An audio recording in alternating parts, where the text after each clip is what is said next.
Bienvenidos y bienvenidas al podcast La Lotería de la Vida, reflexiones sobre ciudadanía y ética aplicada. Hoy, un episodio especial con Fernando Carrillo Flores, invitado a Diálogos Ciudadanos en la Universidad Autónoma de Bucaramanga. Vamos a estar hablando sobre la situación de la democracia en el mundo y en nuestro país. Vale mucho la pena compartirlo con ustedes. Muchas gracias a la UNAV y que lo disfruten. Nos alegra mucho verles acá.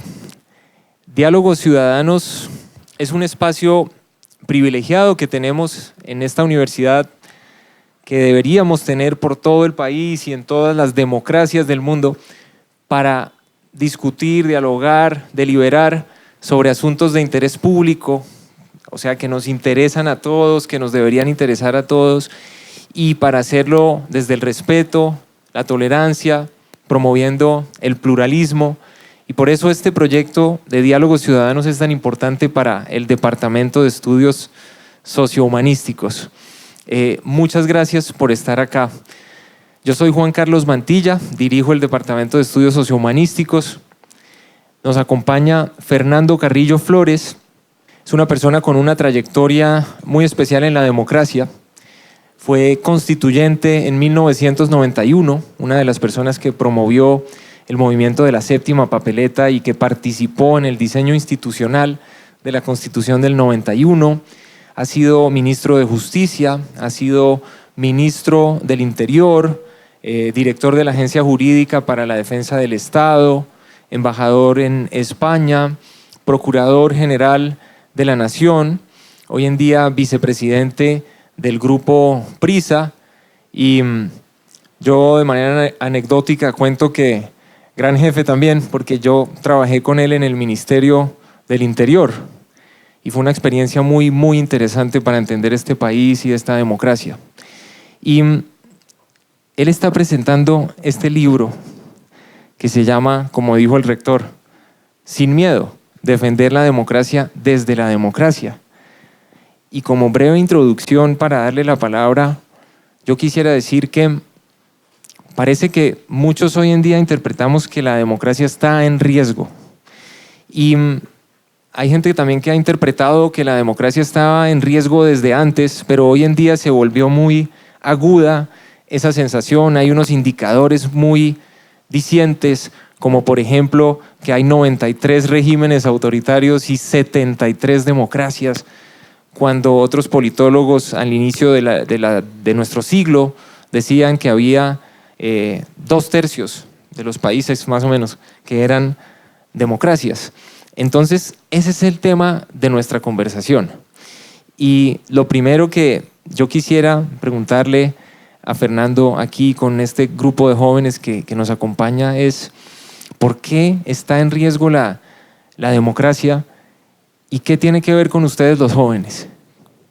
Muchas gracias, Juan Carlos. Ustedes no saben lo honorífico que es estar acá y lo grato de poder intercambiar ideas con ustedes hoy aquí, bajo el liderazgo además del querido profesor Juan Carlos, a quien conozco hace rato y siempre ha sabido encontrarle cosas diferentes a las cosas. Él ve más allá de lo normal. Y por lo que hacía rato que no nos encontrábamos y ya me contó en los proyectos en que está, y siempre son proyectos que están, como dicen en inglés, fuera de la caja. Son proyectos que apuntan a objetivos que normalmente la gente no ve como importantes y que son de verdad los proyectos trascendentales. No gratuitamente es la máxima autoridad en ética de esta universidad, como lo he corroborado y me lo han ratificado muchas personas.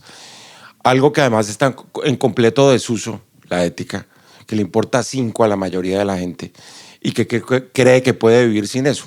Yo siempre recuerdo, querido Juan Carlos, que hubo un gran abogado que ustedes conocen, cuyo nombre voy a omitir, que hubo un momento en que dijo que el derecho no tenía nada que ver con la ética, que una cosa era el comercio jurídico y las posiciones jurídicas y la jurisprudencia.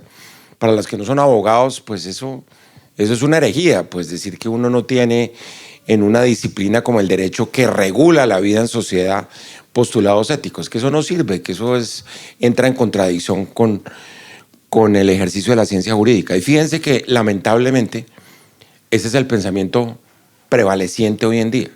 Lo que ustedes han visto que está pasando en el mundo en este momento es el cuestionamiento como de los pilotes, las bases fundamentales del edificio de la civilización, donde las libertades, los valores, los principios de la democracia están siendo cuestionados por ser inútiles. Esta mañana yo contaba en una conferencia en la Universidad Pontificia Bolivariana que el señor vicepresidente de Estados Unidos, un tipo que es un bárbaro, dijo en una conferencia de seguridad en Alemania que la democracia era un error. O sea, ya no vamos en que, bueno, uno llega a aceptar que la democracia está en crisis, que la democracia tiene unos problemas. Nosotros decimos hay un declive democrático, que es un poco la tesis del libro, y que eso es preocupante, y que hay que prender todas las luces rojas, porque si se nos cae la democracia, se nos cae la razón de ser de la civilización occidental. Y perdón que lo ponga en esos términos, parece una hipérbole, pero se derrumba todo. Porque entonces todo es válido, el autoritarismo es válido, el populismo es válido, volarse las libertades de la gente es válido, la cultura de derechos que hace parte de nuestros valores universales no importa, y estamos en eso. Por eso es tan importante, querido Juan Carlos, que se den estos diálogos, que no se están dando en el país tampoco, porque resulta que esto es contagioso, ¿no? El autoritarismo es contagioso. Juan Carlos estaba contando lo que era hace unos años. Hay una cantidad de medidores de la democracia y de las libertades, de The Economist, la revista británica, del Latinobarómetro, de Freedom House, una cantidad. Y lo único claro es que la democracia va en declive, que la democracia ya no es importante para la gente, y que los jóvenes, que lamentablemente eso es error nuestro como generación, porque creímos que la democracia estaba dada. Taken for granted, dicen en inglés. Ahí está. La democracia es la base de todo. Y no hay quien la defienda. Y la están deteriorando. Y por todos lados le están disparando. La están disparando desde afuera, como ordinariamente lo hacían en los golpes de Estado, en las dictaduras tradicionales, y desde adentro, porque hay personas que se toman el poder por la vía democrática, pero nunca manejan el poder democráticamente. Que eso es lo que ha llamado, entre otros Fukuyama, y una cantidad de gente, las democracias iliberales, es decir, que no son liberales. ¿Por qué? Porque la libertad no importa. Y entonces comienza ese deterioro permanente de la democracia por todas esas razones. La ciudadanía ve, sobre todo en América Latina, fundamentalmente, porque eso dice el Latinobarómetro, que la democracia no produce resultados. Una vez hablando con el alcalde de Medellín me decía, no, es que yo para qué voy a la comuna, no sé qué, de Medellín, a decirle a unos jóvenes que es importante la democracia. Obviamente eso es muy difícil de materializar y decir que la democracia produce empleo y que la democracia tiene resultados en la lucha contra la desigualdad o que reduce la pobreza. Que además todos son problemas que no son de la democracia, que fíjense que es en el fondo, Juan Carlos, una de las tesis centrales del libro. Nosotros le echamos toda la culpa a la democracia cuando la culpa no es de la democracia. El chivo expiatorio de lo que está pasando es la pobre democracia, la pobre señora calumniada, vilipendiada, que se llama la señora democracia, cuando la mala del paseo se llama la política. Lo que no sabemos hacer bien es la política. Lo que está podrido, perdón que le exprese ese adjetivo, es la política. Es la forma de hacer política, particularmente en Colombia. Le puedo preguntar a cualquiera de ustedes qué piensa de la política. O sea, los que hayan tenido alguna vinculación, todo el mundo dice eso huele feo. Como dicen en España, para votar muchas veces hay que ponerse los dedos en la nariz y votan con la nariz tapada. Entonces entra uno en ese escenario donde la democracia primero muestra una gran debilidad, porque la democracia es débil. Siempre arranca uno, como yo lo decía hoy a la hora del almuerzo, de la frase cimera de Winston Churchill que dijo: la democracia es el mejor sistema de gobierno, pero excepción hecha de todos los demás. Entonces, el peor sistema de gobierno, no el mejor, el peor sistema de gobierno, excepción hecha de todos los demás. ¿Eso qué quiere decir? Que nadie se ha inventado un mejor sistema de gobierno y que puede ser el más malo, pero eso es lo que hay. Y eso es lo que protege la libertad, eso es lo que protege los derechos, y por eso hay una tripartición del poder, y por eso hay que defender la independencia de los jueces, y por eso hay todo un catálogo democrático que tiene que ver con algo que hay que salir a defender. Y eso es lo que nosotros no pudimos transmitirle los que fuimos de la generación de la Constitución. Nosotros somos la generación de la constituyente, la que hizo la gran reforma constitucional en Colombia, que fue la transformación política más importante de Colombia del siglo. Porque mucha gente dice, no, el Frente Nacional. Muchos de ustedes han oído hablar por allá entre gallos y medianoche del Frente Nacional. El Frente Nacional fue que se reunieron dos grandes dirigentes, un gran señor conservador y un gran señor liberal, y se encontraban en dos puertos de España, ni siquiera fue acá en Colombia, y suscribieron los acuerdos del Frente Nacional. Que yo siempre digo, lo más positivo de los acuerdos del Frente Nacional es que por primera vez las mujeres llegaron a votar en Colombia. Y fíjense ustedes, cuando uno da un curso de democracia, uno cómo les explica a ustedes, las mujeres, que aquí había democracia antes del 1 de diciembre del 57, cuando las mujeres no votaban. ¿Alguien le explica si uno puede decir que eso era un régimen democrático? Por supuesto que no, era una democracia restringida, si es que uno le quiere poner el apelativo democrático a eso. Entonces, por todas esas razones, mi querido Juan Carlos, había como que prender las luces rojas. En este año 2025 han pasado todas las cosas inverosímiles. Todo lo que ustedes se podían imaginar que nunca iba a pasar, está pasando. El señor Trump está aliado con Putin. En lugar de buscar un acuerdo con China, que medianamente venían en un gran diálogo desde que un expresidente de Estados Unidos, Richard Nixon, fue a China y habían manejado más o menos el tema chino, se rompió eso. Las noticias de hoy, ustedes las acaban de ver, es que ya va el arancel que le van a poner a China en el 125%. Y que el señor Trump sale y dice que no respeta las decisiones de los jueces. El señor Musk, que es el dueño de una tecnocracia y una oligarquía de millonarios tecnológica, está manejando las reformas dentro de Estados Unidos.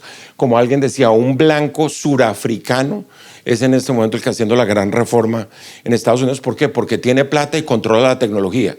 Y la realidad de este mundo es que la tecnología es el primer poder. Siempre el tema de la estética, no al lado de la ética. Ustedes miran la posesión de Donald Trump el 20 de enero y ustedes ven en la foto que después de la familia del presidente de Estados Unidos estaban los 4 grandes líderes de las 4 tecnológicas.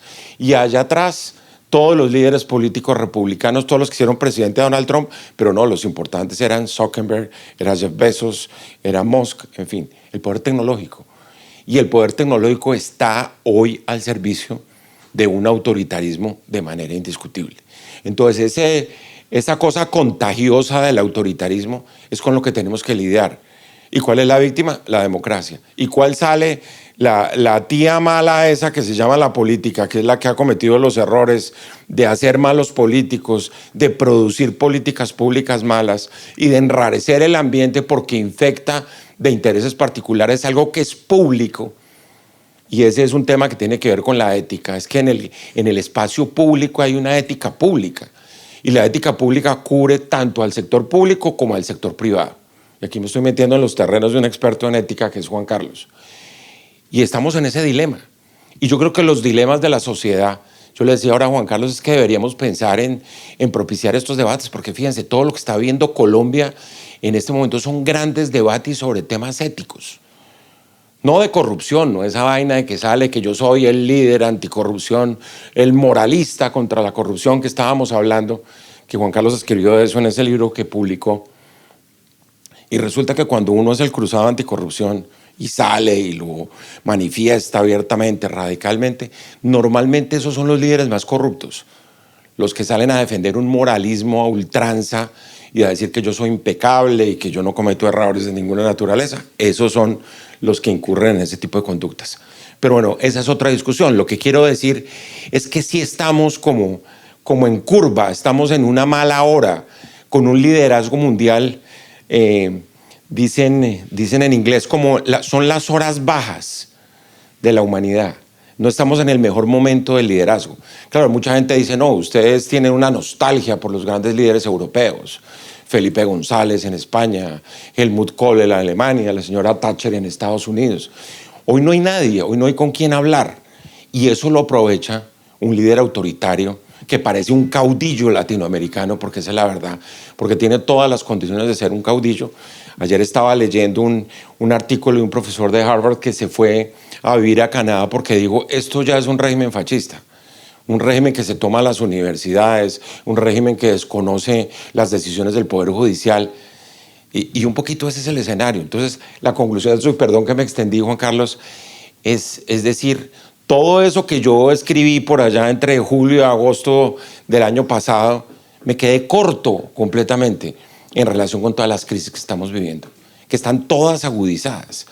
Porque fíjense, detrás del tema de las tarifas, eso no solo hay, obviamente es la primera guerra comercial que hay, pero detrás de todo eso hay un componente autoritario, hay un modo de modificar los principios y valores, no los valores occidentales, los valores universales, que es distinto.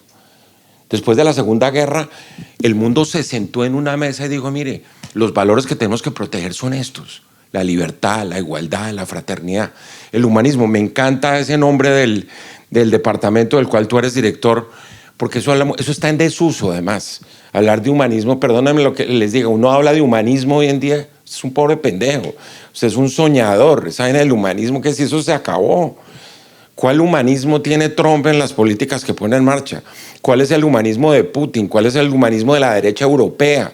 ¿Cuál es el humanismo de la ultraderecha que se ha tomado una cantidad de escenarios en el mundo? Entonces yo creo que esas son las reflexiones que ustedes tienen que hacer, y qué mejor escenario que este para poder debatir sobre todos esos temas.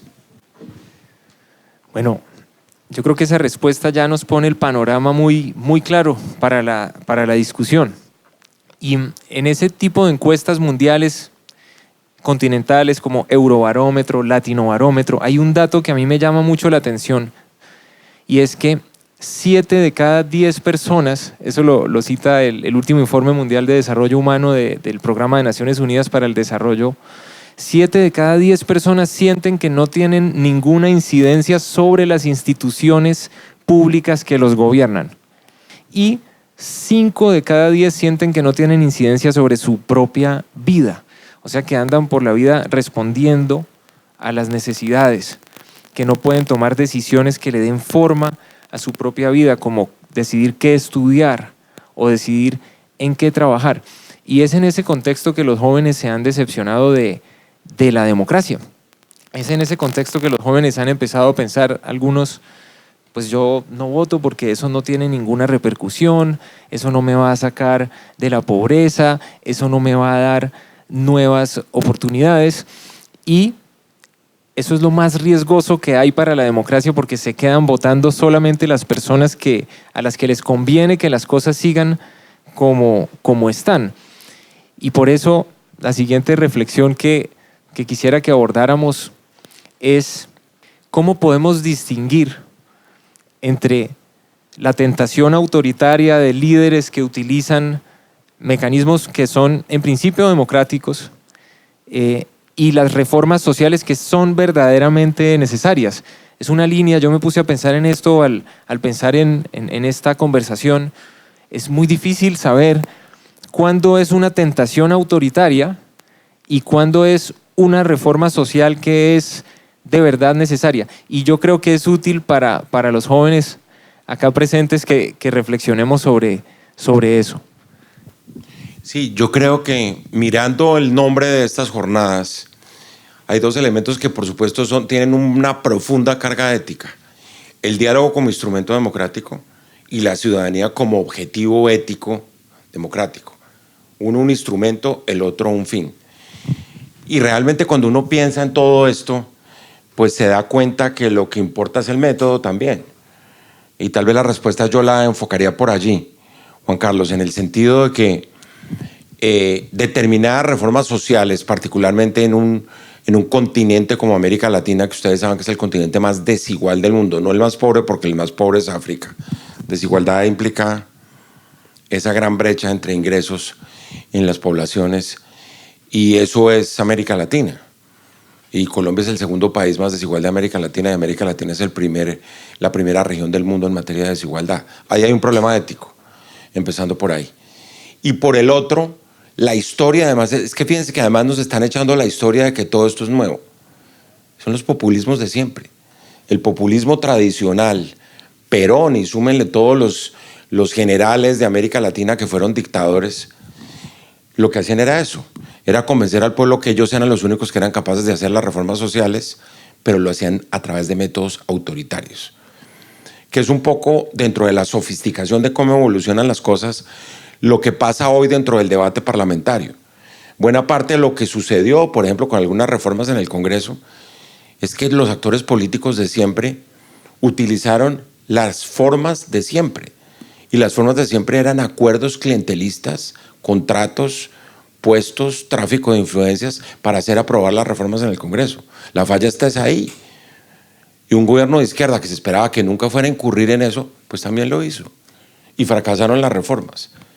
Entonces venir a decir que la culpa es únicamente de la clase política tradicional, no, es que los nuevos actores de la política también incurrieron en los mismos vicios de la clase política tradicional. Precisamente cayeron en la cáscara de que esa era la forma de hacer las reformas. Y ahí vuelvo a la solución del diálogo. Es que cuando uno trata de hacer una reforma social donde están involucradas tantas personas, ahora estábamos hablando con unos empresarios al almuerzo y alguien preguntaba eso, ¿y qué podemos hacer como empresarios? Y salió otro empresario y dijo, no, es que la democracia comienza por la empresa, por la propia empresa nuestra, de cómo nosotros tratamos a los empleados, de cuáles son los valores que inculcamos, de qué tipo de objetivos le ponemos a la empresa como una continuación de la familia, de qué rol juega lo social a la hora de poner en marcha unos principios y valores que son los principios y valores que ustedes tienen en su casa, que tienen con el vecino, porque ahí no hay rupturas. Entonces, si uno cree que uno puede maltratar, y eso lo hacen mucho los sociólogos, ¿no, Juan Carlos? Dentro de como de toda la secuencia del gran criminal, el que termina siendo el Pablo Escobar, por decir algo. Entonces, el Pablo Escobar de niño, y eso en una de las series estas de ficción queda claro, era el que chuzaba al vecino con el lápiz y después se robaba el almuerzo del otro. Y cuando yo estaba en bachillerato era el que se robaba los puntos de los exámenes y entró a la universidad y ya se robaba un computador.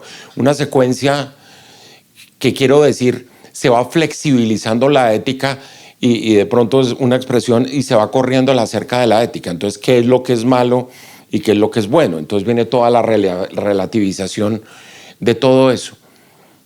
Y al fin y al cabo, en últimas, de lo que se trata es de que las reformas sean sostenibles, que las reformas se mantengan en el tiempo.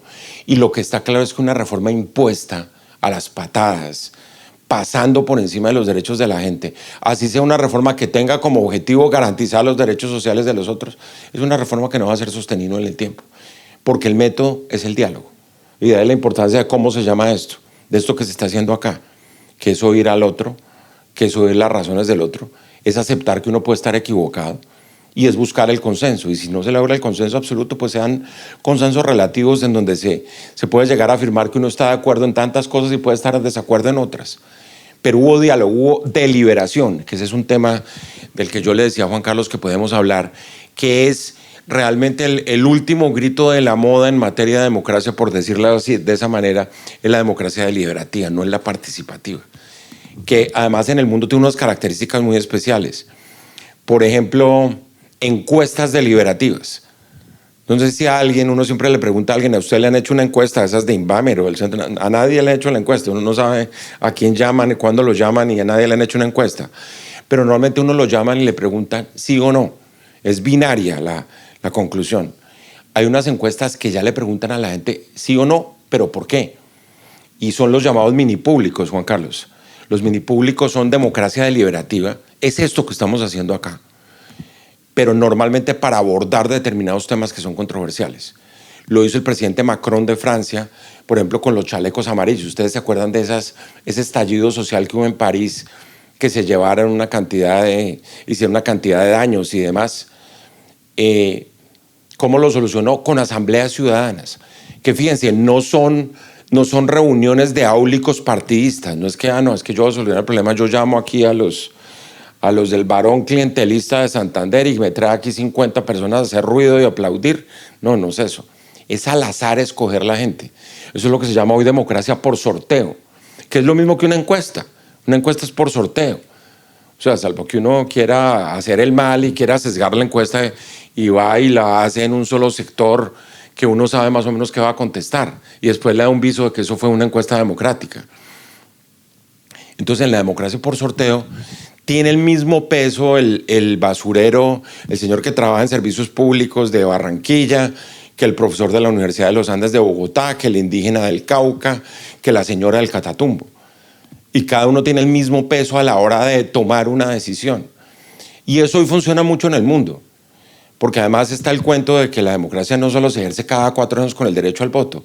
Y repito, esos instrumentos de democracia participativa hoy ya llevan un componente de deliberación que enriquece mucho más el escenario democrático. Entonces, yo creo, mi querido Juan Carlos, que de alguna manera la deliberación a través del diálogo social, por ejemplo, es lo que marca la diferencia de un régimen autoritario que impone una reforma social, que es el populismo puro, como dicen, pan para hoy, hambre para mañana, a costa, por ejemplo, de unos déficits fiscales absurdos y simplemente cautivando electorado con reformas sociales que además todas son sofisticadas. En América Latina durante mucho tiempo las reformas sociales que se impusieron eran lo que se llama las transferencias condicionadas de ingreso, que todavía lo hacen, que es entregarle a determinados sectores de la población una renta fija que se hace acá.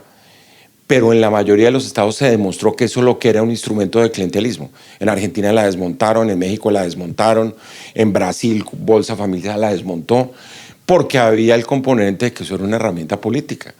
Era una herramienta para generar seguidores. Entonces, si yo tengo aquí en un pueblo de Santander a todo mi electorado, pues se van todos los subsidios para allá. Y perdóname, cuento esta anécdota, que es una anécdota bastante divertida. Una vez yo estaba en una clase en Washington, en una escuela que se llama de gerencia política, y la daba el decano de la escuela, que era temas de comunicación política, estrategia política, manejo de campañas, toda esta vaina. Y entonces dijo, no, es que mañana es mi clase estrella, y me dijo a mí, ¿por qué no vienes y participas en la clase que yo quiero, pues, oír tu opinión? Era con estudiantes de posgrado, recién egresados del programa de pregrado. Y la discusión era sobre un pueblo de Estados Unidos que había caído nieve y habían caído 10 pies de nieve y habían prácticamente taponado toda una ciudad en Estados Unidos. Entonces uno era el alcalde del pueblo. Entonces él decía, y aquí viene una discusión ética completamente, decía, yo solo tengo 10 carros para que limpien la nieve. ¿A dónde mando los carros? ¿A qué parte del pueblo mando los carros? Entonces, claro, todo el mundo se devanó los sesos. No, pues esta vaina en los sectores más pobres, donde están los niños, donde están los ancianos. Siempre la parte buena de la naturaleza humana, tratando de encontrar una explicación a realizar una acción buena desde el punto de vista de la acción del Estado. Y era un caso de la vida real. Entonces, después de 4 horas dijo, todos están equivocados. ¿Qué hizo el alcalde de ese pueblo de Ohio? Me acuerdo que era después de una nevada. ¿Qué hizo? ¿Dónde estaban los seguidores políticos de él? Los que habían votado por él, y allá mandó a los carros a limpiar la nieve. Esa es un poco la realidad de la política. Y lo que les digo, y esas discusiones éticas, pues son pragmáticas. Entonces yo tengo que ayudar a los que votaron por mí. Yo tengo que ayudar a los que piensan igual que yo. Yo tengo que ayudar a los que no me hacen daño en el mejor de los escenarios. Y por eso es tan importante esa conexión entre la forma como se hace democráticamente una reforma, o se reparte un subsidio, o se define una política social, que de nuevo, y fíjense que un poco es el mensaje de todo este diálogo con Juan Carlos, en todo eso hay dilemas éticos. En todo eso, efectivamente hay dilemas éticos, y ahora voy a pasar el acento a la ética de la tecnología, en un tema que me parece a mí muy, muy importante y que el libro lo señala como uno de los grandes riesgos que vive la democracia hoy. Y tiene que ver con todos ustedes de manera directa, cómo obtenemos la información. Entonces hablemos un poquito de las redes sociales.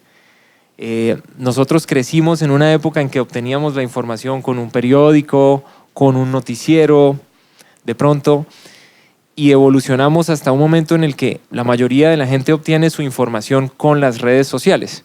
Y se empiezan a formar una visión del mundo, una visión de la realidad muy particular, y además una visión que es diferente, por ejemplo, para ti y para ti, que están al lado y que estudian la misma carrera.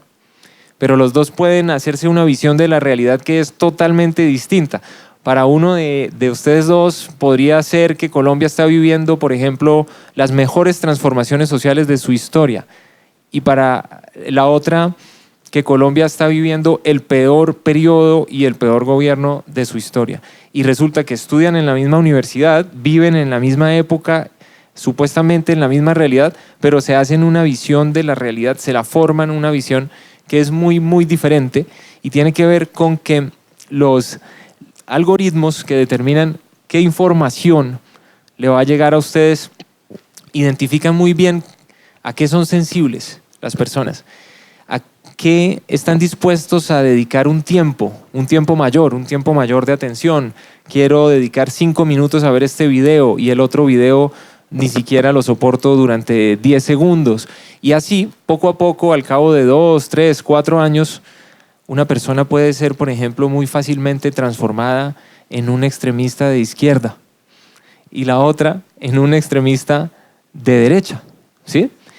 Y esto a mí me causa mucha curiosidad y preocupación porque desde que surgieron las redes sociales entre el año 2010-12 hasta hoy en día, cada vez más partidos políticos de extrema derecha y de extrema izquierda están llegando al poder. En Europa, como lo hablábamos ahorita antes en el almuerzo, en América Latina, realmente es un fenómeno mundial. Y estas alternativas políticas son las que erosionan la democracia desde adentro. La pregunta que a mí me surge es, ¿cómo podemos nosotros, y ahí me voy a incluir dentro de los jóvenes todavía, cómo podemos nosotros protegernos de la radicalización a la que se nos induce de manera un poco inconsciente, ¿sí? Porque coincide perfectamente los 10, 12, 13 años en que nos informamos a través de las redes sociales con los 10, 12, 13 años de emergencia de los partidos políticos extremistas. ¿Cómo nos protegemos? Sí, fíjense que ese es una de las grandes discusiones en todas partes. Y uno lo que dice es, ¿tiene límites éticos o no tiene límites éticos la tecnología, la digitalización y ahora la inteligencia artificial? ¿Y cuáles son esos límites? ¿Cómo son esos límites? ¿Quién pone esos límites? ¿Y quién resuelve las controversias alrededor de esos límites? O sea, son 4 preguntas completamente distintas. Y el lío consiste fundamentalmente en que todo esto está gobernado. Alguien decía, el nuevo orden internacional hoy por hoy es el de la mentira, es el de la desinformación, es el de las noticias falsas.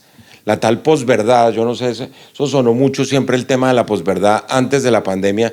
Después pasó la pandemia y la gente ya comenzó a hablar más de noticias falsas, pero la posverdad es un poco lo que Juan Carlos acaba de describir muy bien. Es que yo entro en una burbuja en donde solo tengo información de lo que yo quiero saber previo perfilamiento que me ha hecho un algoritmo para reforzar precisamente y llevarme a los extremos de algo que yo manifesté por dedicarle 1 minuto más a un video o 1 minuto más a un influencer que tiene una caracterización política muy ortodoxa. Y ahí ya queda uno perfilado. Entonces toda la información que va a recibir le hace creer a uno que el mundo gira alrededor de eso. Y eso pasa con el otro extremo igual. Entonces imagínense la magnitud del problema. ¿Eso qué hace? Acabar por completo la conversación dentro de la sociedad. Acabar con la posibilidad del diálogo. Eso rompe el diálogo. Aquí estamos primero estábamos en un teléfono roto, en que uno como que no oía bien qué era lo que le estaban diciendo. Actualmente ahí es una desconexión absoluta. Y juegan con eso para acabar de desconectar a los usuarios de las redes sociales del mundo o del objetivo. Parte de la crisis en este momento de la sociedad es que ni siquiera hay consenso sobre la realidad misma. Un director del Washington Post, que es uno de los grandes periódicos, o era uno de los grandes periódicos del mundo, decía eso, no, es que todo es relativo, pero pregúntele a un médico sobre unos exámenes médicos a ver si es que ese señor tiene cáncer o no tiene cáncer. O un químico sobre los componentes de una fórmula química.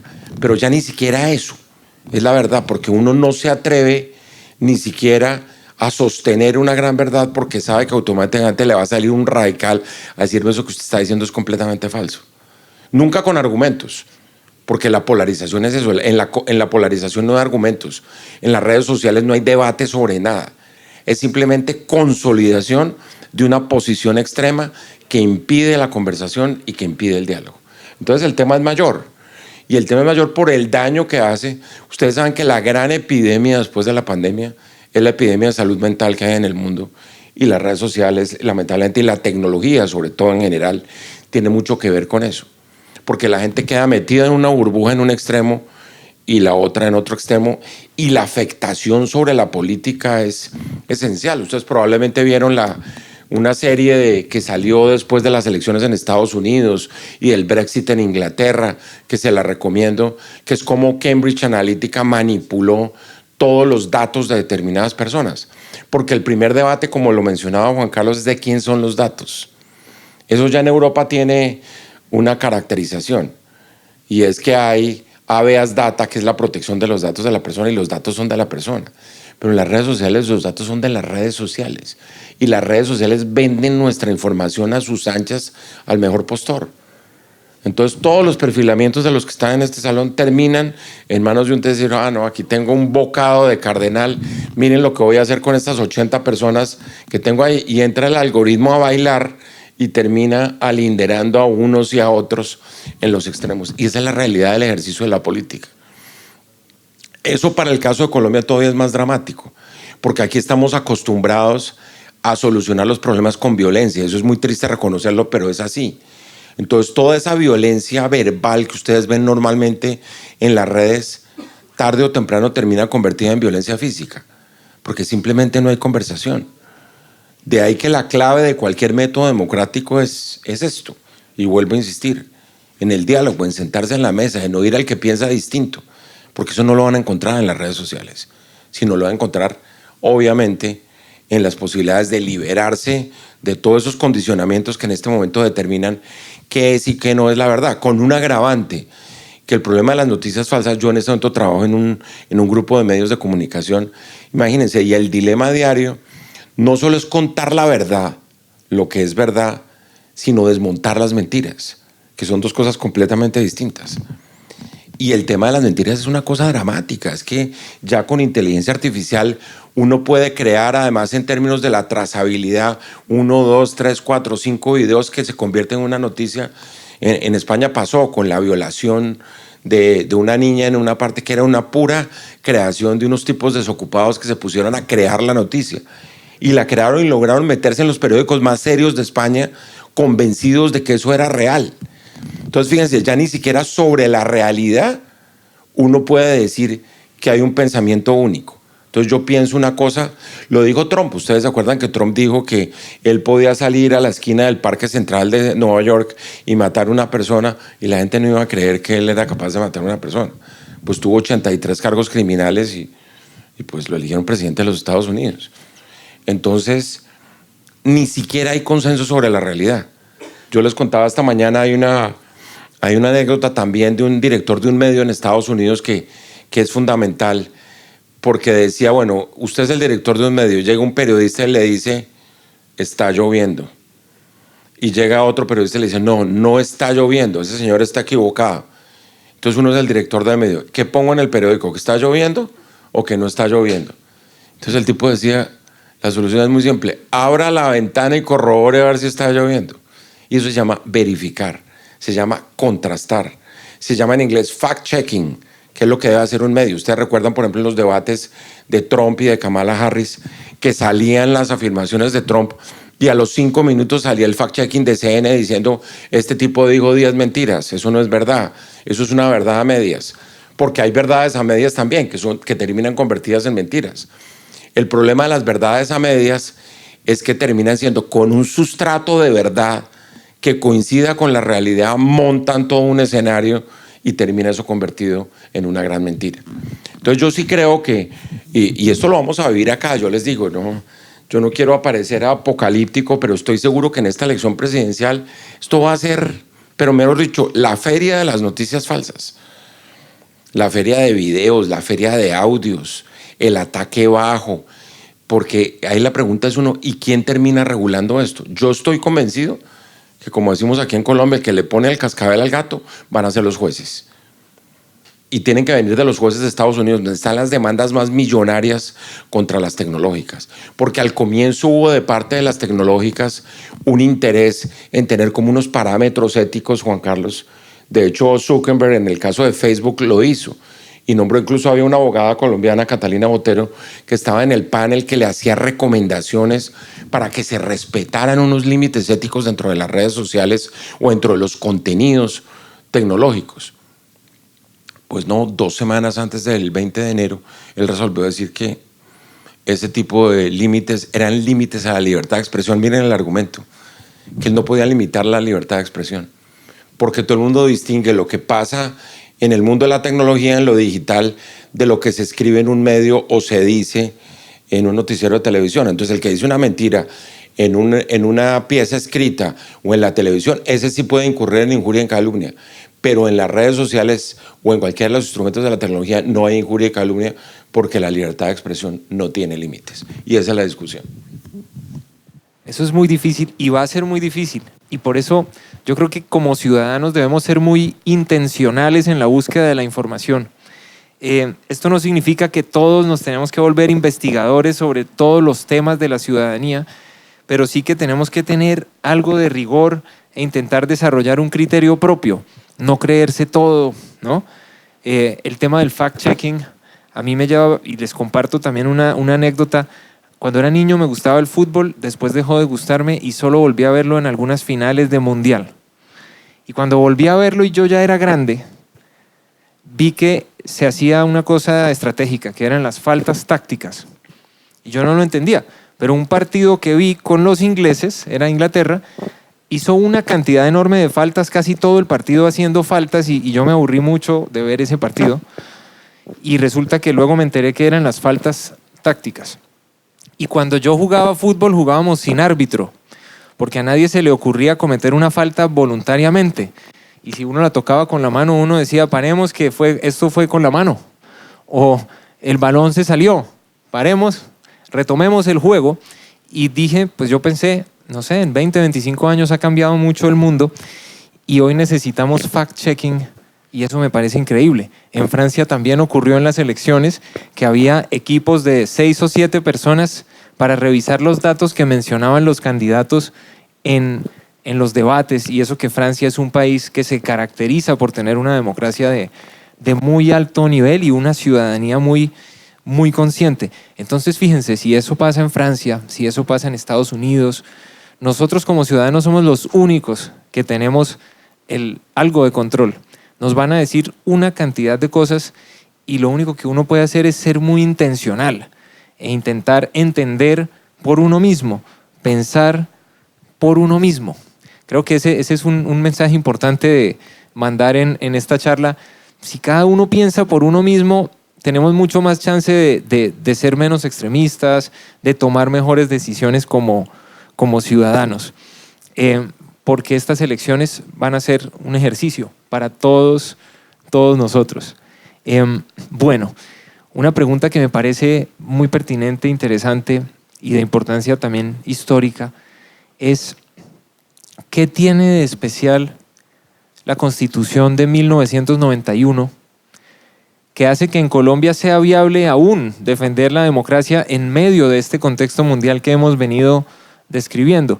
Y es una pregunta que le hago a alguien que estuvo en el diseño de la Constitución. Creo que es muy importante tener esa reflexión. ¿Qué es lo que hace especial a la Constitución del 91 para la defensa de la democracia? Sí, ustedes dirán que estoy dando la misma respuesta a todas las preguntas de Juan Carlos. Pero miren, yo siempre que pienso en la Constitución del 91, digo, la Constitución del 91, Juan Carlos, es el referente ético más importante de cualquier reforma política en Colombia. Y fíjense por qué es referente ético. Porque se armó un corazón de derechos y libertades como parte del texto constitucional, que eso no existía en la Constitución anterior, que eso no existía en la mayoría de las constituciones de la época. La parte dogmática de la Constitución hace un reconocimiento de la dignidad humana como fuente de derechos. Y yo creo que eso es la ética, precisamente. Entonces veníamos nosotros más de una ética confesional, que casi que la ética era los mandamientos de la ley de Dios. Y les digo, yo soy creyente, pero distingo muy claramente entre una ética religiosa y una ética moral y una ética ciudadana. Y uno, además, como funcionario público, como persona que se mueve en el terreno de lo público, tiene que respetar las creencias de los demás. Y lo que la Constitución del 91 hizo fue crear ese referente ético que baja de la dignidad humana todo. Allá el sol que ilumina la Constitución del 91, que le da luz a todo ese título de derechos y libertades, es la dignidad humana. Que eso no es un tema menor. Y ustedes miran los pronunciamientos de la Corte Constitucional y miran la evolución de la tutela. Y realmente lo único que ha hecho la Corte Constitucional en todos sus pronunciamientos es un poco derivar ese escudo social, como lo llaman hoy en día, ese escudo de dignidad, de humanismo.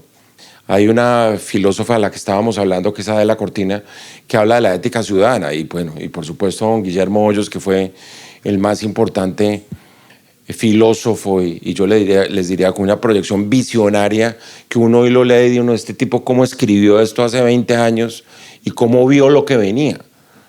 Que eso es una cosa de un visionario, de un tipo que tiene unos elementos de juicio y por supuesto una capacidad de establecer unas líneas de asociación con otra y decir, mire, los problemas de Colombia y los problemas de la democracia son estos. Yo casi que uno lo que escribe hoy en el año 2025, él lo anunció ¿cuántas décadas atrás, Juan Carlos? 3 décadas. Exacto, exacto. Entonces, fíjense, lo primero es eso, y lo segundo tiene que ver con el método.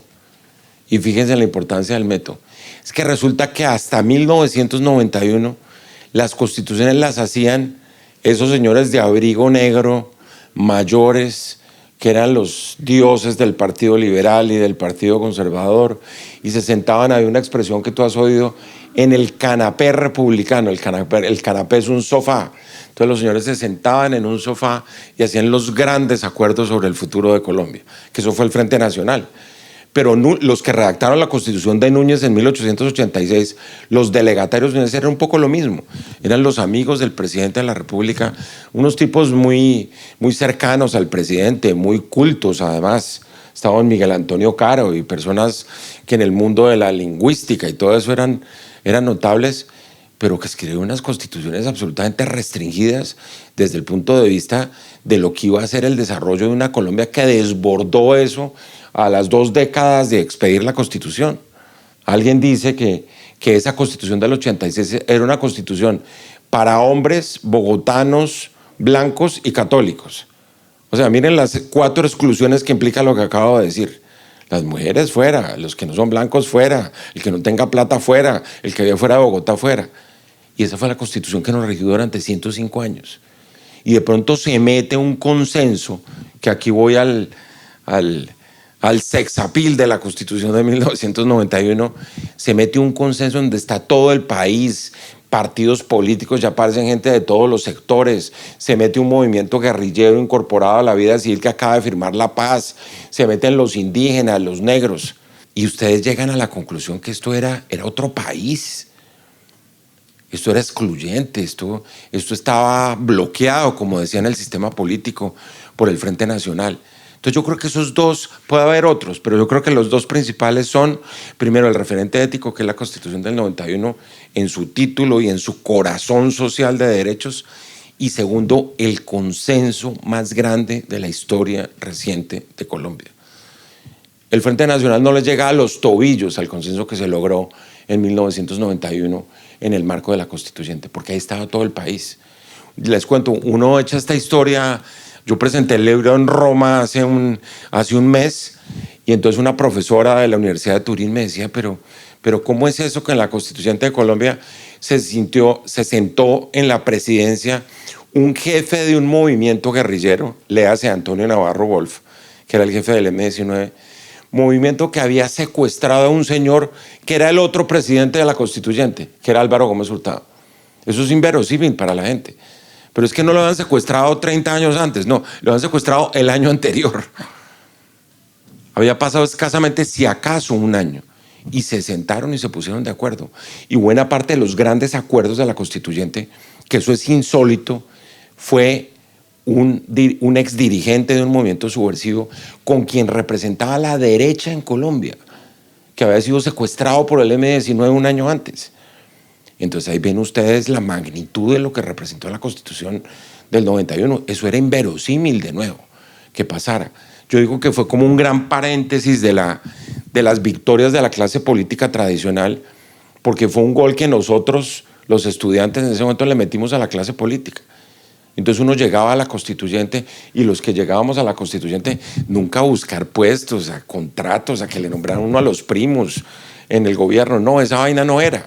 Era pensar en Colombia, era decir, mire, que es un poco lo que falta hoy en día, que lo hemos hablado hoy durante todo el día. ¿Por qué no miramos hacia adelante? Miremos en este momento qué va a pasar después de Petro. Miremos cuáles son los programas de los candidatos presidenciales. ¿Qué va a pasar en Colombia en los próximos 25 años? ¿Cuál es la meta que nos vamos a poner en el 2050 en relación con Colombia? Eso es lo que hay que discutir. Y hay que cambiar la agenda. No, hoy es que el travesti que apareció en Panamá, que el hijo de Petro, que la corrupción, claro, todos son temas complicados. Pero nos cambian la agenda todos los días. Parte de un tipo de liderazgo es que siempre impone la agenda de un país en la dirección que quiere. Y eso es lo que normalmente hacen los caudillos, ¿no? Que lo hacen con mucha fuerza. Pero fíjense ustedes qué es eso. Entonces, aquí la gente se redactó una constitución pensando en el futuro. Y por eso es tan importante la constitución del 91. Miren, nosotros, yo les digo, siempre uno piensa cuáles fueron las normas de la constitución que yo pude escribir. El otro día me preguntaron eso en la Academia Colombiana de la Lengua. Me dijeron, no, y usted, y fíjense, son cosas muy paradójicas. Yo era el presidente de la Comisión de Justicia y obviamente yo impulsé la Fiscalía, yo fui el ponente de la Fiscalía, pero todas esas normas dieron 500 vueltas. Pero curiosamente fueron los temas verdes en los que yo metí cosas que nunca se modificaron. Los temas del control fiscal, por ejemplo. Y entonces cada uno dice, no, mire, mi contribución a la constituyente, obviamente en los debates, en todos los temas. Pero lo digo por lo que representaba el debate constituyente. Es que era todo el país metido en un sitio en Bogotá durante 150 días y en una vaina, en un fervor de que estábamos construyendo un nuevo país. Todos unos soñadores, evidentemente. Claro, y después termina la constituyente, se cierra con un paréntesis esa etapa de la historia de Colombia y vuelve la clase política tradicional y sigue con sus reglas de juego de siempre. Qué buena historia esa. Yo recordé a mi profesor de Constitución Política en la Javeriana, Juan Cristóbal Restrepo, de Medellín, y leímos con él un libro, Cartas de Batalla, de Hernando Valencia Villa. Y ahí me quedó un mensaje muy claro. Todas las constituciones en la historia de Colombia fueron la imposición de los vencedores. Una guerra y el que gana la guerra impone su visión de la sociedad. Y la Constitución del 91 fue la primera que no fue así, en donde se juntaron los diferentes e intentaron producir una visión de la realidad consensuada, negociada, deliberada. Y creo que eso es una de las cosas que tienen mucho valor y que si ustedes comparan la realidad de Colombia con las de otros países, incluso países vecinos muy cercanos, como Venezuela, es una cosa determinante. Es una cosa importante que deberíamos reconocer como colombianos y construir sobre ella. Muy interesante. Bueno, ahora pasemos a una siguiente ronda, que es que ustedes puedan hacer reflexión, comentario, pregunta. Fíjense, no necesariamente es pregunta, puede ser reflexión, comentario. Quisiéramos tomar una ronda de 3 y luego Fernando responde, después otra ronda de 3 y quisiéramos que comenzara esta ronda el profesor David Peña. Así que, David, por favor. Muchas gracias, Juan Carlos, y un saludo especial, Fernando. Y realmente, cuando Juan Carlos me invita a acompañarlo, y hacemos a veces equipo en algunas de estas faenas académicas para que las nuevas generaciones comprendan todos estos procesos y sobre todo para que marchen hacia adelante con el objeto de defender los principios. Y creo que eso fue lo que realizamos en ese proceso de hace 35 años, que el pasado 11 de marzo recordábamos. Y en ese orden, digamos, yo quisiera de pronto provocar, y si es el caso, escuchar de Fernando. En aquella época defendimos la democracia dentro de la democracia. Y ese es un ejercicio bien importante que hay que seguir haciéndolo, en orden a que no lo hicimos por fuera del marco constitucional. Lo hicimos en el marco constitucional del momento, que era muy difícil. Me acuerdo palabras anecdóticas del plebiscito que tú tocaste, que Le colocaron el candado y botaron la llave al mar. Y no podíamos reformar la Constitución sino esperando que el legislador, que es corrupto, porque ha seguido siendo corrupto, no todos, obviamente, como pasaba en esa época, pero el legislador ha perdido el rumbo. Y en ese momento las instituciones estaban muy perdidas, no solamente el legislador, pero principal ellas por los auxilios parlamentarios, que aquí tuvimos la oportunidad algunos de venir a revisar en dónde estaban utilizados y de qué manera para los bolsillos personales. Pero en ese orden, digamos, la institucionalidad estaba muy débil, estaba realmente sin darle respuesta a los deberes, a los derechos y a las libertades y a la exigencia de deberes que le correspondía al pueblo colombiano. Una época muy compleja de violencia que a mí me preocupa, Fernando, que estamos, y me salgo porque no estoy, pero hay un sector de la sociedad, hay un sector de la política y de la economía de este país que está llevando al país a ese rumbo que vivimos, que muchos de los que están aquí no lo vivieron, de una crisis, como lo dijo la Corte Suprema de Justicia, la Sala Constitucional, que avaló ese proceso con ese decreto extraordinario del presidente Barco, que era un clamor del pueblo realmente frente a ese momento tan difícil de violencia de todo sentido. Entonces, hoy la institucionalidad, creo yo, es una institucionalidad que está clara a partir de todo ese soporte, como tú lo dijiste, con ese horizonte de la dignidad humana, de ese soporte del Estado social de derecho, que no podemos permitir que se destruya, porque hay sectores que están llevando. Estamos volviendo a la violencia, no podemos olvidar el Catatumbo, el Chocó olvidado por más programas de gobierno que han querido pretender cambiarlo, pero vayan y miren la realidad.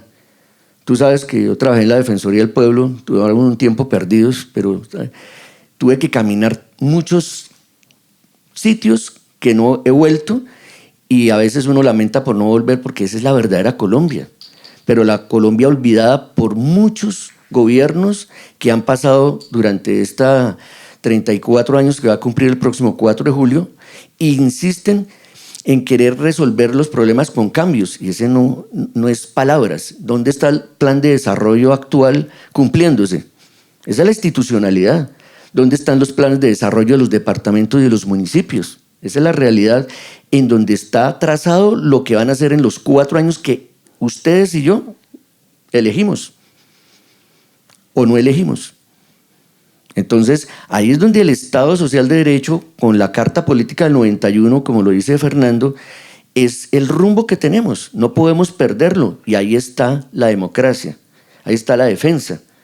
Obviamente sin dejarnos llevar a rumbos que son equivocados. La consulta popular pues es un mecanismo dentro de la democracia, pero ¿para qué se va a utilizar? ¿Con qué objetivo? ¿Qué coincidencia? 2 años durando, tratando de hacer una constituyente y no era el objeto.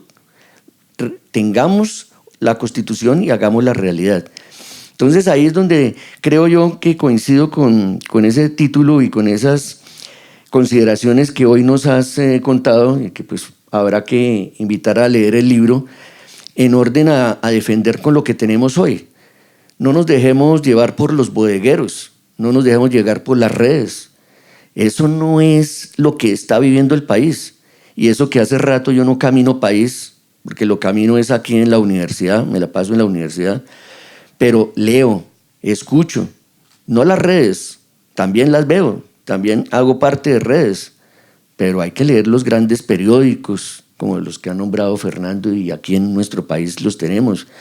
Las emisoras de radio, Caracolero, entre otras cosas, allá con nuestro amigo Hernando Herrera, que también estuvo en la faena de la séptima papeleta. Mirar muchas cosas, mirar las redes verdaderas. La biblioteca que tiene esta universidad digital que accede a todas partes, que pueden llegar, ahí está la verdadera razones de lo que es el cambio, de lo que hay que hacer realmente para defender la democracia. Entonces yo sí comulgo y estoy de acuerdo contigo. No obstante, de pronto también hay que contar las diferencias que tuvimos en el pasado y yo le cuento a mis estudiantes, los de la pública y los de la privada, y estuvimos unidos. Y el país, lamentablemente, para finalizar, eso es lo que no podemos continuar con la historia, olvidarla. Bolívar y Santander, ser liberales y conservadores, el Frente Nacional para unas cosas así, como tú lo dijiste, se unieron, Uribe y Petro, ¿sí? No, yo creo que hay que cambiar esto. No solamente las extremas son las que pueden manejar el país. Hay que mirar quiénes realmente se centran en algo que está ahí permanente y ojalá perdure, y habrá que reformarla y se ha reformado en algunas cosas de manera interesante, en otras no. Pero la Constitución Política del 91 es el instrumento para defender la democracia en Colombia. Y obviamente tendríamos que mirar todos esos aspectos que pasan en el mundo, que son complejos, Trump, Putin, ¿sí? Y otros que son negacionistas, Bolsonaro, negacionista del tema del cambio climático. Y también la izquierda, es que no olvidemos, como ayer yo les contaba a mis estudiantes, hablamos de Venezuela y Venezuela y Venezuela. Y Nicaragua, los dos omnímodos y omnipotentes que fueron guerrilleros, lucharon por la dictadura y ahora son los peores dictadores en Centroamérica. Para mí son peores que Maduro. Entonces es un Estado de Derecho, dice ser Nicaragua, pero mire todos los escritores, los periódicos cerrados, eso es lo que quieren los extremos de unos, los extremos de otros. Creo que la invitación realmente con tu título de ese libro, Fernando, es eso, defender la democracia dentro de la democracia. Muchas gracias, David, por esas reflexiones. Tomemos una ronda de 2 personas más. ¿Quién quiere? Bueno, primero, gracias Juan Carlos, gracias Fernando. Yo sé de buena fuente que había un poco de temor por la hora, el auditorio y demás, pero bueno, tenemos casa llena. Y quiero agarrar la última parte del profe David para preguntar por el título, pero también, con absoluto respeto, me voy por el tono de 2 palabras que mencionaste y voy a agarrar ese tono solamente para esa pregunta en particular. Dijiste, uno es pendejo y estamos podridos. Entonces, por ahí, cuando yo leí el título, a mí me sobraba la segunda parte desde la democracia. No tiene nada que ver, pero tiene que ver con los medios de comunicación, pero no tiene nada que ver con este libro. Hace nada estuvo Vicky Dávila aquí y a mí el título se me hizo muy Vicky Dávilesco. Pues ahí es donde te pido perdón, sí, porque no te quiero ofender de ninguna manera, pero se me hizo Vicky Dávilesco porque ella se pone periodista, periodista. Entonces quisiera como ver esa reflexión del título, por dónde fue, si un vicepresidente del grupo Prisa tiene asesores que le digan esto sí, esto no, este título llega o no. ¿Cómo llegaste a dar definitivo al título? Esa es la primera. La segunda tiene que ver con 2 o con 3 cosas del libro. La primera es que dices que es necesario desbogotanizar, si lo dije bien, el Estado. Y estamos de acuerdo en muchas cosas. Por ejemplo, mute mucho más que ajiaco, carne oreada mucho más que changua, todo bien, pero le das un sablazo fuerte a Rodolfo Hernández de ver cómo obtuvo la cantidad de votos que tuvo y que casi es presidente y luego fue condenado. Y ahí yo sí quisiera más bien bogotanizar la academia. Tenemos 2 estudiantes de la Javeriana, egresados de la Javeriana, que nos vienen a dar un rollo de una academia mucho más conectada con el mundo, con la ética, con las ideas. ¿Cómo hacemos para que estas universidades regionales entren más en esa onda de los debates éticos, ciudadanos y demás? Ahí sí quisiera más bien bogotanizarnos. Muchas gracias, Faruk, por esa reflexión. Yo me sé esa respuesta, pero ya la va a dar Fernando. El título del libro, Faruk. Mira, el libro se llama ¿Por qué desde la democracia? Y tú, claro, no es reiterar y volver repetitivo y cacofónico, dirían los lingüistas, que defender la democracia desde la democracia. Es que hay mucha gente que cree que puede defender la democracia desde la dictadura, desde el autoritarismo, desde el populismo. Era un poco ese ingrediente, ¿sabes? No era ni siquiera como para ponerle un poquito de sensacionalismo, sino que la gente se quedara pensando que es un poco tu reflexión, porque dices de la democracia, sí, por supuesto que hay que defenderlo desde la democracia, porque hay fenómenos, todos los fenómenos del populismo, del autoritarismo, todos dicen ser regímenes democráticos, lo acaba de decir David. El señor Ortega innovó en materia de categorías constitucionales. En Nicaragua en este momento eso se llama una dictadura matrimonial, porque él y la mujer tienen poderes consagrados en la Constitución. O sea, no tienen uno sino dos dictadores simultáneos. O sea, vienen dos en el mismo paquete. Y ellos se proclaman que eso es un régimen democrático. Y muchos sistemas autoritarios, ese cambio que se da en lo que contaba Juan Carlos, de todo de Freedom House y The Economist y todo esto, llevan esa a la conclusión de que, claro, una cosa es un régimen elegido democráticamente y otra cosa es un régimen gobernado democráticamente. Que ahí es donde viene la condición esa de iliberal que acuñó tal vez Farid Zakaria o Fukuyama o algunos de esos autores, diciendo que hay regímenes que precian de ser democráticos y no lo son. Un poco lo desde la democracia viene por ahí. El sin miedo, que puede aparecer también como sensacionalista. El origen, además, es de una persona que yo admiro y respeto muchísimo, que es el mejor escritor que tiene Colombia, que es Juan Gabriel Vázquez. Porque un día estaba terminando el libro y estaba almorzando con Juan Gabriel en París en julio de este año, y me dijo, oye, ¿y cómo va tu libro? Le dije, no, muy bien, aquí vamos, ahí dándole. Yo con la humildad de un librito ahí que se va a vender 1000 ejemplares y el otro que sale y vende 100,000 ejemplares de un tacazo. Pero pues él es una persona muy, muy asequible, muy humilde en todo. Y me dijo, no, ¿y cómo se va a llamar el libro? Entonces yo le dije, defender la democracia desde la democracia.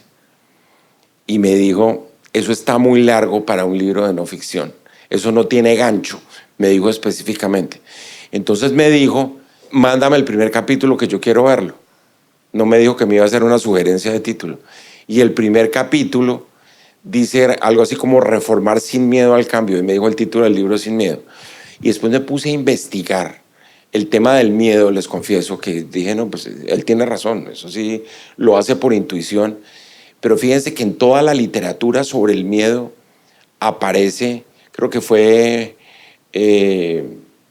Miguel de Montaigne el que dijo, el miedo es incompatible con la libertad. O sea, el miedo es la antítesis de la libertad. El miedo es la antítesis del ejercicio de los derechos. Los derechos entumeces, dijo alguien, quedan congelados cuando no se ejercen por miedo. Y yo pensaba, nuestro proceso del 91 llevó a la gente a exigir derechos. Yo siempre he dicho, por ejemplo, que el tema de la pobreza, más que un problema económico, es un problema político. El problema de la pobreza, de nuevo, volvemos sobre la ética. La ética no es un problema ético que un problema técnico. La lucha contra la pobreza o la aceptación de la pobreza dentro de una sociedad. Entonces, todo eso tenía que ver con el miedo. E incluso yo busco, normalmente, yo vivo la mitad del tiempo en España, y hay un libro de un psiquiatra español que se llama Sin Miedo. Y el tipo que lo publicó casi simultáneamente con mi libro. Porque cuando yo fui y busqué el título, dije, no, que ojalá nadie haya publicado. Y no había nadie. Y un mes después había un libro sobre psiquiatría que se llamaba Sin Miedo, y era todo el análisis psiquiátrico del miedo.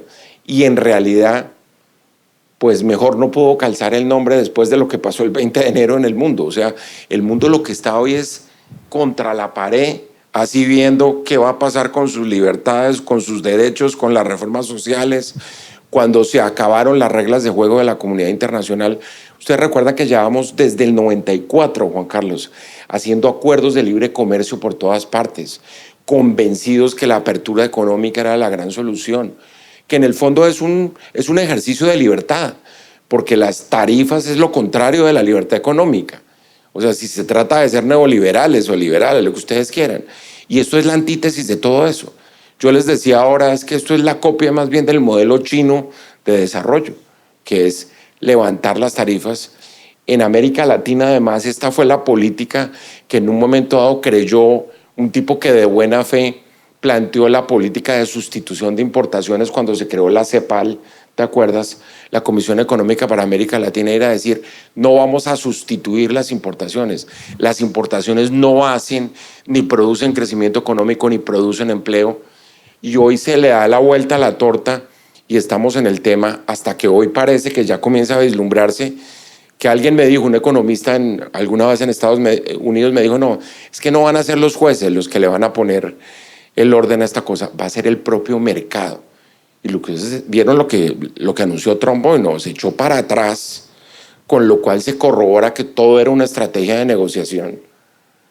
Le puso a China el arancel que le puso, pero detrás de todo eso está la explotación de que yo soy el dueño del mundo, que yo avasallo, que yo hago lo que se me da la gana, que yo tengo 70 países esperándome en el teléfono a ver si negociamos las tarifas, que ya se me dio la gana y entonces bajé las tarifas solo al 10%, que están las tarifas para América Latina, además que todos aquí en Colombia, no, qué felicidad, tan agradecidos con el presidente de Estados Unidos que solo nos metió el 10%, pues en consideración a todos los aranceles que le puso a otros.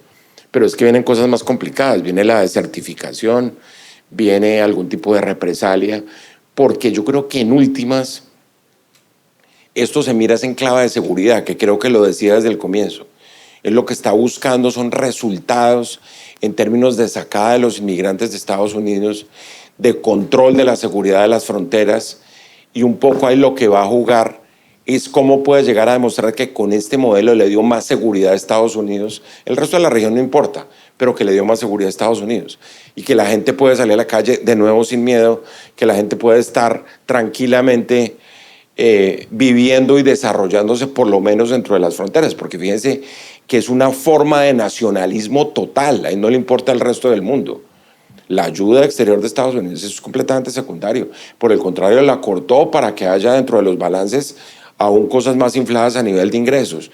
El tema es que no tiene dólares en caja, el tema es qué va a hacer con los bonos del Tesoro, en fin, una cantidad de reflexiones económicas, pero lo que es claro es que en el momento de este mundo es un momento de inseguridades y de incertidumbre sobre todo, y la incertidumbre produce miedo. Entonces lo que yo les decía, el título del libro que fue anterior a todo esto terminó siendo un título que encaja perfectamente con lo que está pasando en este momento. Bogotanizarnos un poquito más desde los debates éticos. ¿Sí? Sí. Mira, yo te digo una cosa, yo no he visto en Bogotá hasta el día de hoy. Yo traté de hacerlo en la Procuraduría, le estaba contando a Juan Carlos, porque tenía una persona que trabajaba los temas de ética e hice muchas reuniones con profesores de ética de todas las universidades de Bogotá, pero yo no había visto un ejercicio como el que Juan Carlos está haciendo aquí en Bucaramanga. Yo no lo he visto en Bogotá, te advierto. Y creo que el tema de la ética, y comencé diciéndoles eso es desechable, eso no le importa a nadie. Los debates éticos del país no importan. Le estaba contando a Juan Carlos que ustedes abren la página, yo creo que el mejor periódico de Estados Unidos, que es el New York Times, y cada tercer día trae un dilema ético.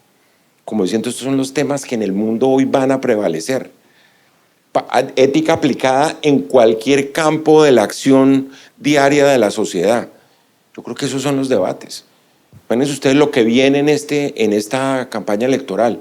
Hoy hablábamos con los empresarios y por eso creo que lo dijo el rector además muy bien, es que lo que viene va a exigir que ustedes actúen, que ustedes tengan posiciones claras, que no se dejen llevar, lo decía David ahora. Yo creo que aquí la clave es no tragar entero. Es como las tías nuestras que ustedes saben, no, mijito, que es que mire, que me llegó esto por WhatsApp y una mentira del tamaño de la catedral y entonces no. Y claro, le dan total credibilidad a eso, como pasa con la mayoría de la gente que se traga entero lo que pasa por las redes sociales. Y yo creo que ahí está el control de calidad. Yo siempre he dicho que esto es como la historia de la comida chatarra. Y lo he visto un poco en los medios de comunicación del grupo donde trabajo, que son medios serios, que tienen fact-checking, que hoy en día yo les contaba esta mañana, hay mecanismos de verificación, por ejemplo, de texto ya, en el caso de las noticias, hay mecanismos de verificación de audio ya, va a haber mecanismos de verificación de video para mirar la inteligencia artificial haciendo quién sabe qué desastres. Ustedes vieron que lo hicieron con el presidente de la Andillano, Bruce McMaster, que ha sido casi el jefe de la oposición, él impecablemente diciendo que estaba completamente de acuerdo con la política económica del gobierno. Esto va a ser la proliferación de todo este material durante la campaña electoral, para desorientar precisamente, porque aquí gana el que maneja el caos y un poco lo que se está generando es eso. Bueno, muchas gracias. Gracias, doctor Carrillo, por su presencia en la universidad. 3 inquietudes que voy a resumir en 2, ¿no? Uno, aunque pareciera de entrada que todos estamos de acuerdo de qué hablamos cuando hablamos de democracia, usted sabe que ahí ya tenemos un problema, ¿cierto? Fundamentalmente, digamos, que genera todos los líos de ahí en adelante, ¿no? Tal vez si nos quedamos con las definiciones mínimas, tal vez la de Robert Dahl, de entender 4 o 5 cosas en relación con ella y no relacionarla con problemas más complejos como la pobreza o la inequidad, etcétera, ¿no? O tal vez separarlo, como le entendía usted un poco al principio, de que habría como una separación entre la democracia, tal vez entendiéndolo en el sentido político, y las consecuencias mismas en que la gente vive dentro de la democracia, que creo que eso es muy difícil de que la gente lo entienda finalmente, ¿no? Por eso cuando hablamos de que Colombia es la democracia más antigua, pues eso parece a veces un chiste, ¿no? Al menos que estemos hablando de algún tipo de elección. Lo mismo, en ese mismo sentido, la idea, por ejemplo, de las bombas de la democracia lanzadas por el gobierno norteamericano, que tampoco creo que es un problema de nombres de presidentes, sino también de la estructura de un imperio que está en crisis. Pero digamos, las bombas de la democracia cayendo sobre el Medio Oriente o sobre Irak, también es muy complicado entender eso, ¿no? Desde esa óptica. Lo segundo sería esa relación que también damos por sentada entre democracia y liberalismo, ¿no? Y por eso usted mismo comentaba de la idea de las democracias iliberales. Esa relación también ha sido bastante compleja. Sabemos que el liberalismo, la democracia, pues como concepto aparece un poco antes, mucho antes. El liberalismo cae después, pero ahí hay una relación muy difícil, un matrimonio que no se quiere y que a veces parece avanzar. Y fíjense que tal vez uno de los problemas que tuvimos con la Constitución del 91 fue precisamente que una democracia que sentaba, que parecía, una constitución que sentaba las bases sobre temas de ampliación de la democracia. Bueno, la elección popular de alcalde venía de antes, pero nos permitió elegir gobernadores y una serie de autoridades que parecían dentro de la arquitectura institucional, constitucional, una cosa que iba a avanzar mucho, pues se vio bastante truncada por la idea del neoliberalismo, que era también parte del liberalismo, ¿no? Digamos, con toda esta idea de las privatizaciones que sumieron a la gente muchas dificultades, muchas crisis que estamos padeciendo hoy y que, digamos, pues podrían explicar también muchos de los problemas que tenemos. No me extiendo más, creo que ahí quedan como planteadas las inquietudes. Gracias. Muchas gracias, Lucho, por las reflexiones. ¿Tenemos otra persona? Sí, Paloma, gracias.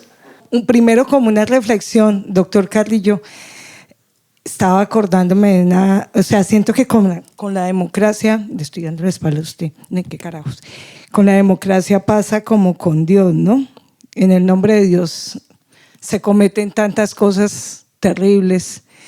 Y esa frase de su libro, infortunadamente, me recuerda una frase muy nefasta en el Palacio de Justicia en 1985. Aquí defendiendo la democracia, maestro, que lo dijo un militar cuyo apellido afortunadamente no recuerdo. Y muchas gracias. Y me hace pensar que en nombre de defender la democracia, ¿y qué entendemos por democracia? Porque, bueno, para el Señor defender la democracia pues era algo tan doloroso como fue la misma toma. Pero esa era la reflexión. Yo le quería preguntar algo concreto.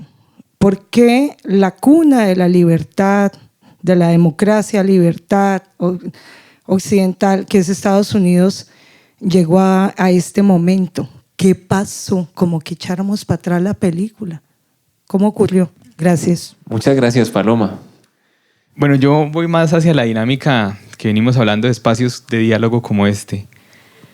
Y me parece muy interesante la reflexión que plantea el profe de cómo mirar desde la academia, esa mirada como un poco más llevada hacia pronto unos referentes como pueden ser otras instituciones educativas. Pero estos espacios de diálogo no se pueden quedar acá. O sea, no son solo parte de los espacios de la academia, sino que tenemos que llevarlos a nuestras casas, a nuestras comunidades. Con Juanca estábamos hablando hace poco también de la importancia de gestar como esos espacios de diálogo intergeneracionales. De pronto hablar de temas de política, hablar de temas de la actualidad pueden generar cierta controversia al interior de nuestros hogares o al interior de nuestras familias.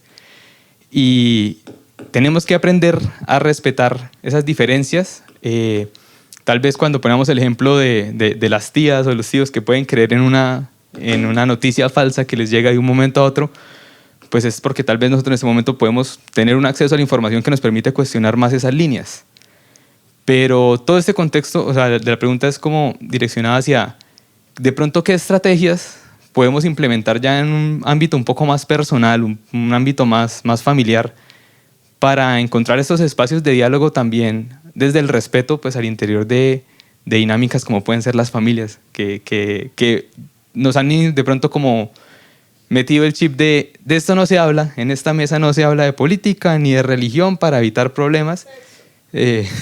También, entonces es como, venga, ¿cómo podemos? ¿Cuáles son esas líneas? Y de pronto hablan también del papel que nosotros los jóvenes tenemos en asumir estas direcciones, pero muchas veces a veces el cambio incomoda a los mayores porque la responsabilidad no puede recaer solo en nosotros, sino es un impulso que necesitamos también que se nos sume de todo un poquito. O sea, ponemos las ideas, ponemos las ganas, pero necesitamos también esa participación por parte de todos. Entonces, es como, bueno, bajo esa línea, ¿qué consejos o qué de pronto dinámica nos puede dar nosotros a un componente mayormente estudiantil para encontrar esos espacios de diálogo intergeneracional y también pues, al interior de lo que viene siendo nuestras casas, nuestros hogares? Muchas gracias, Juanca, por esa reflexión y pregunta. Creo que tenemos ahí para un buen cierre. Sí, así es. Sí, Juan Carlos, yo creo que tal vez este es el momento más apropiado para propiciar esas sentadas y esos diálogos, porque creo que, como bien lo señalas, aquí está fracturada hasta la unidad familiar por estos extremismos en que estamos metidos. Eso es verdad. Aquí, eso se llama en Estados Unidos la cultura de la cancelación, ¿no? Que uno cancela hablar y que como eso es políticamente incorrecto, y parte de toda la explicación, mi querida Paloma, de lo que pasó en ese momento en Estados Unidos tiene que ver con eso, con un péndulo que se fue aceleradamente al otro extremo y que lamentablemente se convirtió en un nuevo fundamentalismo. Entonces lo que llaman el wokismo llevó a que apareciera una nueva derecha en Estados Unidos. Ustedes ven a un tipo que se llama, creo que Curtis Jarvin, que es el gran ideólogo de la nueva derecha en Estados Unidos, y lo que dice es absolutamente monstruoso de cómo es crear una estrategia política para combatir esos excesos que se cometieron en nombre ya no de la democracia, sino de la interpretación extrema del cambio climático, de la ideología de género, una serie de cosas que uno además las entendía como algo que estaba pasando racionalmente y se devolvió el péndulo de velocidad alarmante.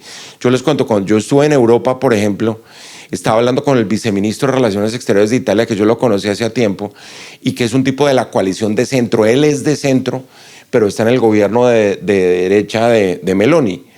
Y él decía, lo que faltó en un momento dado, en toda esta visión de Europa frente a lo que era el trumpismo, fue que la derecha italiana se pusiera la gorra del MAGA, que era el Make America Great Again, la publicidad de Trump, porque sabían que venía algo ideológicamente que ellos compartían. Y resulta que cuando llegó el primer funcionario de Estados Unidos de Europa, lo que hizo fue cuestionar absolutamente la democracia europea, y Europa tuvo que asumir otra posición frente a esto. Lo que quiero decir es un poco los excesos, que definitivamente, como siempre pasa, los excesos distorsionan por completo los objetivos dentro de una sociedad. Y yo creo que eso pudo haber pasado. Y perdieron además una gran oportunidad de haber tenido un presidente que ya era un octogenario como el presidente Biden y que creyó que él le ponía el piloto automático a la economía cuando la gente estaba absolutamente insatisfecha con los temas de inflación, con los temas de bienestar. Una agenda que ellos pensaron que el problema no era económico, y como siempre se demostró que el problema era económico. Entonces yo creo, Juan Carlos, que por eso es que hoy, de cara a lo que viene, estos debates hay que darlos más que nunca. Porque es que venimos a un año electoral, y lo decía también el rector en la intervención, en un año electoral pasan muchas cosas. En un año electoral sube la temperatura de los debates, en un año electoral se radicaliza aún más la gente. Y creo que lo decía David ahora muy bien. El problema de una consulta es que ni siquiera sabemos de qué va a ser la consulta, y ya están armando los comités del sí, y uno pregunta, perdón, ¿del sí a qué? ¿Dónde están las preguntas de la consulta? O sea, es un asalto contra la inteligencia de uno y la racionalidad de que no, vamos a armar ya los comités del sí. Pero ¿qué es lo que vamos a votar? Es una pregunta 2, 10, 12. Es solo a los temas de la reforma laboral. Van a meter a la reforma de la salud. Van a meter preguntas que pueden ser capciosas para que la gente vote sí. Es decir, eso no ha comenzado la controversia y que puede terminar un poco con el globo de la constituyente. Aquí hubo un globo de la constituyente que giró durante 1 año y medio y finalmente nunca se acudió a la constituyente, que la constituyente popular, universitaria, indígena, negra, todo lo que ustedes oyeron de discurso. Entonces me parece que en esto hay que ser un poquito ecuánimes, ¿no? En el sentido de lo que viene. Fíjate, con el tema del título del libro, eso yo lo pensé mucho, lo que estabas diciendo, porque pues ese tema para nuestra generación, el tema de los tanques entrando al Palacio de Justicia y ver a Plazas Vega defendiendo la democracia, maestro, era traumático. Pero por eso, y fíjate que responde a la misma pregunta que hizo Faruk, la segunda parte, la de abajo de Sin Miedo, desde la democracia, es lo que marca la diferencia con Plazas Vega, que Plazas Vega no estaba defendiendo la democracia desde la democracia, sino desde la violencia, desde la arbitrariedad, desde la desproporción que fue la retoma del Palacio de Justicia. Entonces, un poco por eso es importante, claro, es que vamos a defender la democracia, pero no con esos procedimientos, sino desde la democracia misma. No sé si me queda alguna otra pregunta de las que ustedes hicieron. Hoy se conmemora el Día de la Memoria de las Víctimas. Y ese es como la expresión inglesa, el elefante en el cuarto. No se iba a quedar sin mencionar, solamente estábamos esperando el final. Hace 77 años y 5 horas asesinaron a Jorge Eliezer Gaitán. Y Jorge Eliezer Gaitán fue el cambio que nunca fue, la ilusión que nunca se pudo materializar. Como símbolo es mucho más grande que lo que quedó ahí ese día sin vida en las calles de Bogotá. Como símbolo es mucho más grande y hoy yo creo que lo debemos recordar independientemente de nuestra afiliación política o nuestra ideología política, porque la muerte de Jorge Eliezer Gaitán fue el inicio de nuestra guerra. Ese día no comenzó, para no ser irrespetuoso con las personas que murieron en la guerra antes, pero ese día sí estalló la violencia entre los dos grandes partidos y yo creo lo que es nuestro conflicto armado de hoy, el que hemos intentado tanto resolver y que no hemos podido. Y yo tengo una hija de 3 años, Alma, yo tengo 39 años y a mí me duele mucho pensar que estoy en este momento diciendo que hace 77 años comenzó el conflicto armado, que yo crecí en mi casa escuchando los discursos de Jorge Eliezer Gaitán, porque los ponía mi papá y nosotros respondíamos por la restauración moral de la República. Y que esa ilusión se mantenía viva y hoy en día nos encontramos en una situación que es muy difícil para Colombia, en que debemos por todos los medios discutir en paz, por todos los medios lograr unos acuerdos sobre mínimos en paz, desde la paz, y como dice el libro de Fernando Carrillo, también desde la democracia. Es un poco abstracto lo que estoy diciendo, pero es una invitación a que cada uno de nosotros se lleve de este diálogo de hoy la idea de que hace 77 años pasó algo muy, muy importante, que hoy tenemos una oportunidad todavía de construir un país mejor, que ustedes cuando tengan 39 o mi hija cuando tenga 39 no tenga que estar otra vez en un auditorio hablando de cómo construir la paz en Colombia, sino hablando de otras cosas, de desarrollo, de los proyectos de vida, que la política sea algo mucho más limpio, que los jóvenes quieran estar en ella. Y por eso quería cerrar con esta breve reflexión, un poco abstracta, pero que pensemos en que Colombia nos necesita. Y muchas gracias a todos los colegas del Departamento de Estudios Sociohumanísticos, de la Facultad de Derecho, a Fernando Carrillo Flores, especialmente a todas las estudiantes y los estudiantes que nos acompañan hoy. Nos alegra muchísimo verles acá. Todas estas actividades siempre son voluntarias y yo quiero contarle eso a Fernando. Aquí en la UNAP promovemos el diálogo permanente, promovemos los diálogos ciudadanos Y sí creemos, como dijo Juan Camilo, que tienen que salir más allá de la universidad, que tenemos que replicarlos, así que ojalá ustedes también los puedan replicar. Y bueno, un abrazo para todos y cerramos acá.